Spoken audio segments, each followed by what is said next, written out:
البنات، كنتمنى تكونوا على خير وفي احسن الاحوال. اليوم عندي لكم وصفه رائعه زوينه بزاف، رائعه للبشره. هي قماش او مقشر للبشره. عنده مفعول زوين بزاف، مفعوله فوري، يعني في الحين ملي كديري هذا القماش كتبان لك النتيجه. كيبيض البشره، كيصفيها، كيخليها كتلمع وكيخليها تبان رائعه، كيعطيها واحد الاشراقه رائعه. يعني الا كانت عندك شي مناسبه اعمليها قبل بليله وحده، اعملي هذا القماش قبل بليله، الغد راه كتصبح البشره زوينه بزاف. هي في الحين كتبان زوينه والغد كتكون اجمل. يعني جربوا هذا الكوماج ولو غير مره واحده وغادي تشوفوا، غادي توليو شاك فوا ولا كل مره تعاودوه. هذا مقشر كتعمليه في الاول 15 دقيقه على بشره الوجه ديالك وعلى اليدين، الا بغيتي ديريه في اليدين كذلك. من بعد 15 دقيقه كتقوميه 5 دقائق، يعني كتعملي حركات دائريه للبشره 5 دقائق ومن بعد كتغسليه. النتيجه في الحين غتبان لك ان بشرتك كتولي زوينه بزاف. جربوه كيف ما قلت لكم، غادي يعجبكم.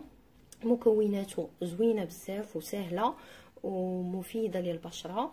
ملي غتعمليه النتيجه فحال ديال لي سونطر دو سوان الغاليين والفاخرين. اذا نمطوا الطريقه باش تشوفوا كيفاش تحضروه. اول مكون معنا هو لا كريم فريش. غنديروا ملعقه كبيره ديال لا كريم فريش، او باللغه العربيه كنقولوا لها القشده الطريه. اذا غنديروا ملعقه كبيره. لا كريم فريش فيها فوائد كثيره، فيها فيتامين ا، كتساعد على تفتيح البشره، على تبييضها، كذلك كتصفيها، كتعطيها اشراقه، كتعطيها نضاره، كتخليها لامعه وكتبان زوينه. المكون الثاني اللي معانا هو ملعقه كبيره ديال اللوز مطحون. اللوز رائع للبشره، فيه حتى هو فيتامينات بزاف، فيه فيتامين او اللي كيساعد البشره على انها هي تبيض، يعني كتفتح لون البشره. وكذلك اللوز كينعمها وكيخليها ناعمه وفيها اشراقه ورائعه. المكون الثالث اللي معانا وهو ملعقه صغيره ديال الفول مطحون.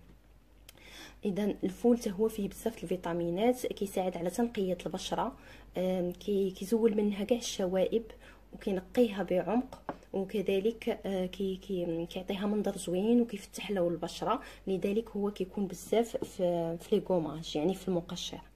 اخر مكون معنا وهو الحامض، او باللغه العربيه كنقولوا له الليمون.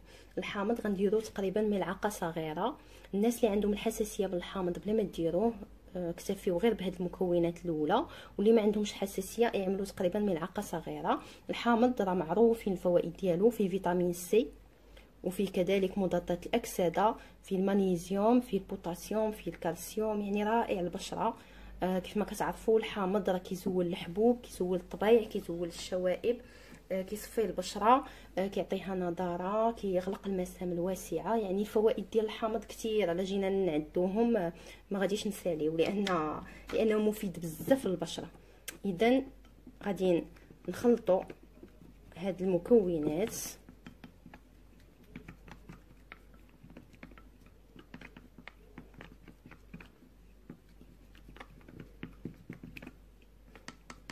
والمقشر ديالنا ها هو واجد، كيكون هكذا. طريقه الاستعمال سهله جدا. كتاخدي الكوماج ديالنا وكتعمليه على البشره ديالك، كتحطيه على البشره بهذا الشكل،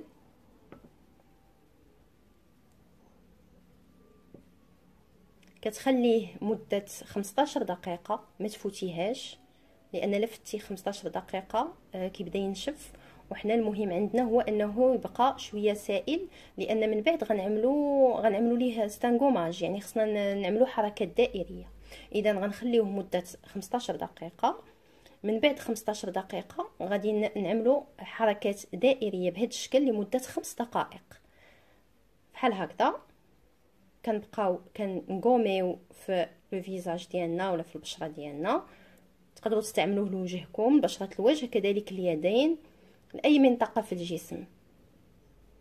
صافي مده 5 دقائق كتبقاو هكذا ديروا الكوماج. وبالطبع بالنسبه للوجه كتعملوا حركه دائريه من التحت للفوق، يعني كتبداو من تحت الوجه من المنطقه اللي حدا الفم، وكتبقاو ديروا الحركه الدائريه. من بعد 5 دقائق ديال الحركات الدائريه صافي كتغسلي البشره ديالتك بماء دافئ، ومن بعد كتغسليها بماء بارد. النتيجه كتكون رائعه في الحين، يعني في الحين ملي كتغسلي وجهك كيبان لك واحد البياض رائع في البشره ديال وجهك، وكيتبان لك صافيه ولامعه وزوينه. اذا هذه هي الطريقه كيف ما قلت لكم، عملوه مره في الاسبوع، مره واحده في الاسبوع. هذا الكوماج ما كتحتفظيش به، يعني كتصايبيه في الحين كتعمليه لوجهك، ما كتحتفظيش به في الثلاجه. صايبيه كل اسبوع وعمليه بالطريقه اللي قلت لك، وغتشوفي النتيجه في الحين، ومع المده كتولي البشره رائعه بزاف وزوينه. كنتمنى تكون هذه الوصفه عجباتكم، جربوها وقولوا لي رايكم كيفاش كانت النتيجه، كيفاش جاتكم في التعليقات. وبالنسبه للبنات اللي اول مره كيشوفوا القناه كنطلب منكم تعملوا اشتراك باش يوصلكم كل الوصفات ديالنا الرائعه للوجه وللجسم وللشعر. وشكرا.